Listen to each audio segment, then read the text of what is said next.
Bulwark. Originally written by your MHA Fantasies.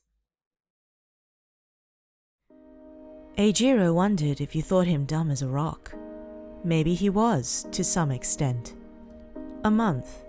It took him a whole month, and catching you in the school hall crying because your clothes were gone from your locker to realize you weren't as fine as you claimed.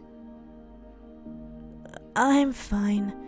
Someone played a prank on me is all," you said with a smile, like he didn't see how swollen your eyes were. He didn't want to push it at the time. He knew you would wave it off.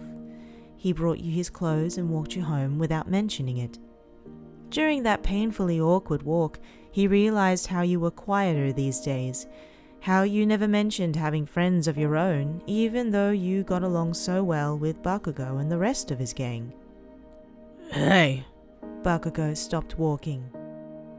"Isn't that them?" Eijirou was so lost in thought, he didn't notice they already passed the cafeteria. He peeked inside and saw you sharing a table with a bunch of other general course students, but you sat with 2 empty chairs between you and the others, your shoulders hunched over as you picked up your spoon. Eijirou furrowed his eyebrows. You were squished against the wall, folded like you wanted to be as small as possible. Suddenly, a soda can shot through the air and hit your head. You doubled over, face splashing into your lunch. The people at your table fell quiet, but the table behind erupted into laughter. Your shoulders trembled, but you stayed silent as you wiped the corn and carrots off. Bakugo growled. "Ugh, bunch of turds." Eijirou grinded his teeth. There was a flash of light. Someone just took a picture of you. Then he snapped. Eijirou strode towards the table behind you, each step swift and heavy with purpose. Any student in front of him scurried to the side. His entire body heaved with anger. He approached the offending table and saw a girl with your hunched back in her phone.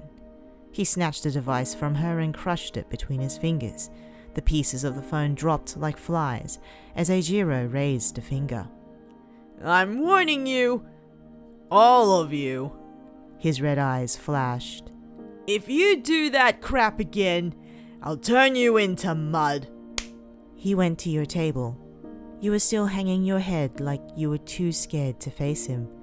Expression softening, Eijirou gently turned your chin towards him. "Hey there." "You shouldn't be here," you squeaked, eyes on the floor. He chuckled and pressed his handkerchief to your face. Feeling how hot the soup was, his chest squeezed, and he grabbed your hand. "Let's go." You didn't protest as he pulled you to your feet. "I'm taking you to the nurse." "I'm fine." "Hey, I love you no matter what. But something that hot has to hurt. Look at what happened to Todoroki. You need that checked. ASAP." "Eijirou?" "Come on." He lugged your bag over his shoulder and led you out of the cafeteria, where Bakugo stood, glaring at the other students. "They're all garbage," he said. "You shouldn't be eating with garbage." "He's right. Starting from now, you're eating with us," Eijirou added. "We have different schedules." "Then I'll just have to eat lunch twice." Eijirou winked, sending ripples in your stomach. You squeezed his hand. He ran a thumb over your knuckles. "Eijirou?" You know, that was the first time you told me you loved me." "Yeah."